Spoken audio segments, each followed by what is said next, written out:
이어서 최근에 굉장히 사실은 그 시민단체나 이런 곳에서는 많이 주장됐던 내용인데 국회의원이 직접 이 문제를 다루기 시작한 건 제가 처음으로 알고 있는데 의원님이. 네. 그 투표소에서 투표소에서 개표를 직접 하자. 그리고 그걸 수개표로 하자. 이런 그 법안을 준비 중이시라고 하시는 것 같은데 내용을 좀 설명해 주십시오. 왜 이런 내용을 준비 중이신지? 보통 이제 우리나라는 약 13,000개 정도의 각 투표소가 있는데 이 투표소를 250개 정도의 개표소로 다 투표함을 이동한 다음에 그렇죠. 수동으로 이제 개표를 하게 됩니다. 네. 그러다 보니까 투표수가 많아져서 전자투표 분류기를 사용하게 되는데 네. 이 전자투표 분류기 사용 과정에서 여러 가지 논란이 있었고 네. 또 이것이 이제 개표 상황표를 그 선관위원장이 발표하기 전에 대통령 선거 개표 과정에서 언론에 먼저 보도되는 그러한 현상들이 이제 나타나다 보니까 네.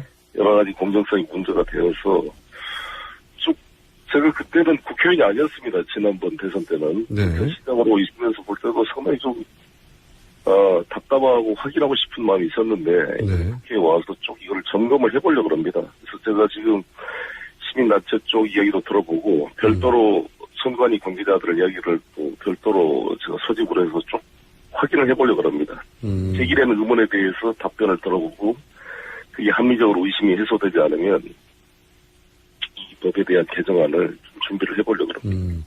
시민단체 쪽에서는 오랫동안 그런 얘기가 있었죠. 그러니까 네. 뭐 10,000개 이상의 투표소가 전국에 있는데 네. 개표를 하려면 거기서 이제 투표함을 한 전국에 250여 개 개표소로 표를 이제 세는 쪽으로 집중해서 모으죠. 근데 그 숫자가 많다 보니까 빨리 하느라고 이제 기계를 동원하죠. 투표지 분류기라고 하는 기계를 동원하고. 네. 그게 이제 엄청나게 많은 양이 한꺼번에 오다 보니까 이제 사람이 그 기계가 분류한 것을 정확하게 오류가 있는지 없는지 검증할 방법이 없다. 시간이 밀려서. 네. 뭐 이런 얘기가 있고. 네. 이 과정이 굉장히 복잡하고 그러다 보니 그 과정 중에 오류가 있거나 문제가 있을 수 있는데 왜 이렇게 하느냐. 그냥 투표하는 곳에서 대략 한 투표소에서는 뭐 한 3,000여 표밖에 안 되니까 투표하는 곳에서 바로 개표를 해버리자. 이런 얘기죠. 요약하면. 네, 그렇습니다. 예. 네. 이 해외에서는 이렇게 하는 곳이 많다고 제가 알고 있는데. 네, 많은 사례가 있더라고요. 어느 다른 나라 보니까. 사실 한 2,000~3,000 표 정도 되면 옆에 투표 청원인들 보는 자리에서 육아로 다 손으로 세어가지고 그렇게 되면 큰 논란이 없을 것 같은데 문제는 13,000개 되는 각 분야에 관리하는 인력과 거기서 이제 약간 미분류 애매한 이게 누구 편지 좀 선상에 찍힌 도장이라든지 이런 경우를 분류해서 판정을 해줄 만한 권위 있는 이제 사람이 부장판사 출신의 선관위원장인데 이게 13,000개로 나눠줬을 때 과연 그런 걸 어떻게 처리할 것이냐 이런 여러 가지 기술적인 문제 검토가 필요하다 봅니다. 그렇겠군요. 그러니까 지금은 사실 그 투표함을 차 트럭에 실어서 이동을 시키는 거니까. 네네네. 그 이동의 비용도 있고 이동하는 동안 시간도 걸리고 예산도 들고 그죠? 네. 그리고 이송 과정에서 이제 그 의문을 제기하는 분들은 이송 과정에 문제가 있을 수 있지 않냐. 이제 과거 우리 그 선거 부정과 관련된 뭐 90년대 80년대 이런 사례를 보면 뭐 트럭이 이송되다가 뭐 문제가 있다 이런 문제제기 있었지 않습니까? 네. 뭐 그런 의혹도 아예 원천적으로 차단할 겸 그냥 투표소에서 개표해라 이런 얘기죠. 네. 선관위에서는 혹시 뭐라고 합니까? 이 내용과 관련해서는? 뭐 선관위처럼 별 문제 없다라는 입장이고 계속 거기에 대한 해명을 하고 있는데 별도로 또 제가 선관위원들만 불러가지고 한번 치밀하게 한번 같이 논쟁을 해보려고 합니다.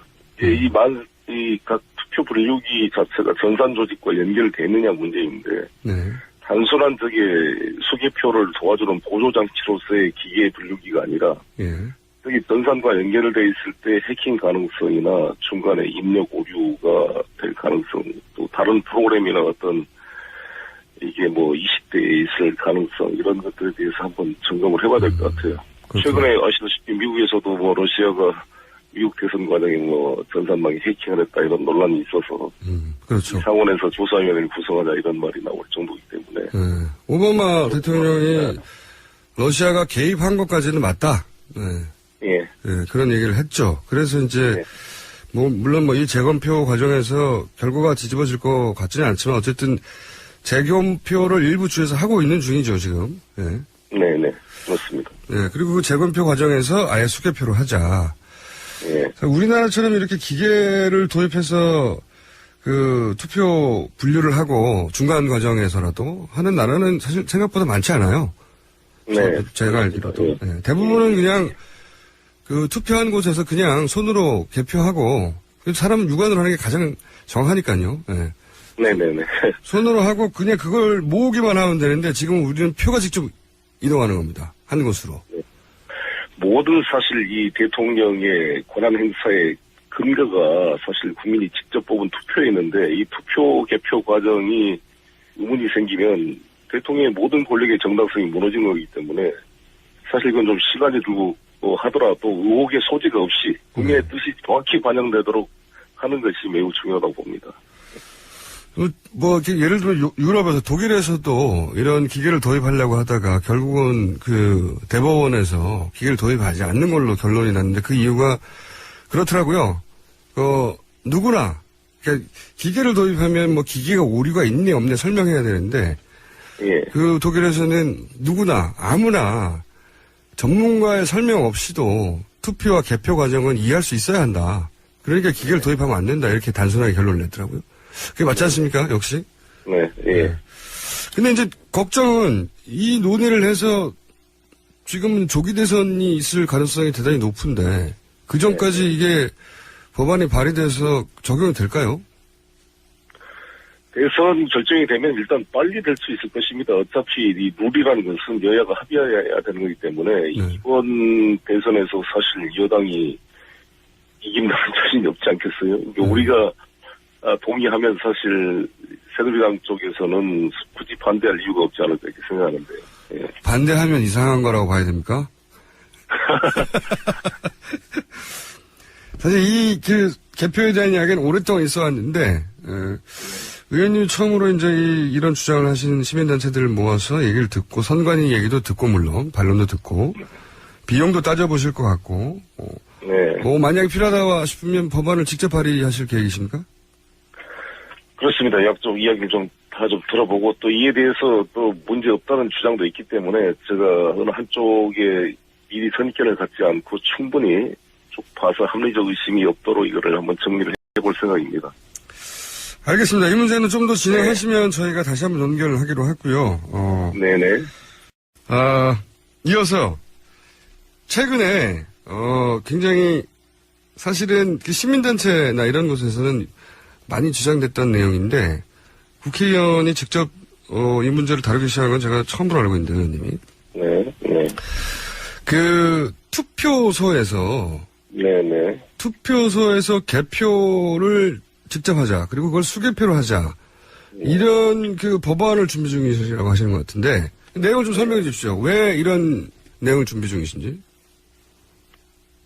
보통 이제 우리나라는 약 13,000개 정도의 각 투표소가 있는데 이 투표소를 250개 정도의 개표소로 다 투표함을 이동한 다음에 수번으로 이제 개표를 하게 됩니다. 그러다 보니까 투표수가 많아져서 전자투표 분류기를 사용하게 되는데 이 전자투표 분류기 사용 과정에서 여러 가지 논란이 있었고 또 이것이 이제 개표 상황표를 그 선관위원장이 발표하기 전에 대통령 선거 개표 과정에서 언론에 먼저 보도되는 그러한 현상들이 이제 나타나다 보니까 여러 가지 공정성이 문제가 되어서 쭉 문제가 있을 수 있는데 왜 이렇게 하느냐. 그냥 투표하는 곳에서 대략 한 투표소에서는 한 3,000여 표밖에 안 되니까 투표하는 곳에서 바로 개표를 해버리자. 이런 얘기죠. 요약하면. 네, 그렇습니다. 이 해외에서는 이렇게 하는 곳이 많다고 제가 알고 있는데. 네, 많은 사례가 있더라고요. 어느 다른 나라 보니까. 사실 한 2, 3천 표 정도 되면 옆에 투표 청원인들 보는 자리에서 육안으로 다 손으로 세어가지고 하게 되면 큰 논란이 없을 것 같은데 문제는 13,000개 되는 각 분야에 관리하는 인력과 거기서 이제 약간 미분류 애매한 이게 누구 편지 좀 선상에 찍힌 도장이라든지 이런 경우를 분류해서 판정을 해줄 만한 권위 있는 이제 사람이 부장판사 출신의 선관위원장인데 이게 13,000개로 나눠줬을 때 과연 그런 걸 어떻게 처리할 것이냐 이런 여러 가지 기술적인 문제 검토가 필요하다 봅니다. 그렇겠군요. 그러니까 지금은 사실은 그 투표함을 차 트럭에 실어서 이동을 시키는 거니까. 네네네. 그 이동의 비용도 있고, 이동하는 동안 시간도 걸리고, 예산도 들고, 그죠? 네. 그리고 이송 과정에서 이제 그 의문을 제기하는 분들은 이송 과정에 대통령이 러시아가 개입한 것까지는 맞다. 네. 예. 네, 그런 얘기를 했죠. 그래서 이제, 물론 이 재검표 과정에서 결과가 뒤집어질 것 같지는 않지만 어쨌든 재검표를 일부 주에서 하고 있는 중이죠, 지금. 네. 네네. 그렇습니다. 네. 그리고 그 재검표 과정에서 아예 수개표로 하자. 네. 우리나라처럼 이렇게 기계를 도입해서 그 투표 분류를 하고 중간 과정에서라도 하는 나라는 사실 생각보다 많지 않아요. 네. 제가 알기로도. 네. 대부분은 그냥 그 투표한 곳에서 그냥 손으로 개표하고 사람은 육안으로 하는 게 가장 정하니까요. 네. 네네네. 손으로 하고 그냥 그걸 모으기만 하면 되는데 지금 우리는 표가 직접 이동하는 겁니다. 한 곳으로. 네. 모든 사실 이 대통령의 권한 행사의 근거가 사실 국민이 직접 뽑은 투표였는데 이 투표 개표 과정이 의문이 생기면 대통령의 모든 권력의 정당성이 무너진 거기 때문에 사실 이건 좀 시간이 들고 하더라도 의혹의 소지가 없이 국민의 뜻이 정확히 반영되도록 하는 것이 매우 중요하다고 봅니다.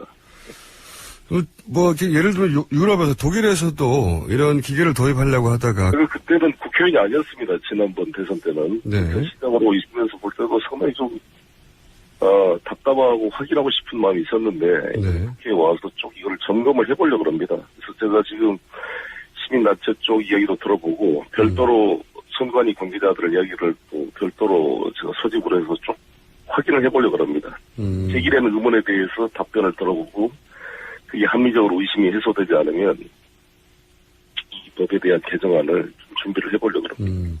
시민단체 쪽에서는 오랫동안 그런 얘기가 있었었죠. 그러니까 10,000개 이상의 투표소가 전국에 있는데 개표를 하려면 거기서 이제 투표함을 한 전국에 250여 개 개표소로 표를 이제 세는 쪽으로 집중해서 모으죠. 근데 그 숫자가 많다 보니까 빨리 하느라고 이제 기계를 동원하죠. 투표지 분류기라고 하는 기계를 동원하고. 그게 이제 엄청나게 많은 양이 한꺼번에 오다 보니까 이제 사람이 그 기계가 분류한 것을 정확하게 오류가 있는지 없는지 검증할 방법이 없다. 시간이 밀려서. 뭐 이런 얘기가 있고. 이 과정이 굉장히 복잡하고 그러다 보니 그 과정 중에 오류가 있거나 문제가 있을 수 있지 않냐. 이제 과거 우리 그 선거, 부정과 관련된 90년대, 80년대 이런 사례를 보면 트럭이 이송되다가 문제가 있다 이런 문제제기 있었지 않습니까? 그런 의혹도 아예 원천적으로 차단할 겸 그냥 투표소에서 개표해라 이런 얘기죠. 선관위에서는 혹시 뭐라고 합니까? 이 내용과 관련해서는? 선관위처럼 별 문제 없다라는 입장이고 계속 거기에 대한 해명을 하고 있는데 별도로 또 제가 선관위원들만 불러가지고 한번 치밀하게 한번 같이 논쟁을 해보려고 합니다. 이 각 투표 분류기 자체가 전산 조직과 연결되어 있느냐 문제인데 단순한 수개표를 도와주는 보조장치로서의 기계 분류기가 아니라 여기 전산과 연결되어 있을 때 해킹 가능성이나 중간에 입력 오류가 될 가능성 또 다른 프로그램이나 어떤 이게 20대에 있을 가능성 이런 것들에 대해서 한번 점검을 해봐야 될 것 같아요. 최근에 아시다시피 미국에서도 러시아가 미국 대선 과정에 전산망에 해킹을 했다 이런 논란이 있어서 그렇죠. 상원에서 조사위원회를 구성하자 이런 말이 나올 정도이기 때문에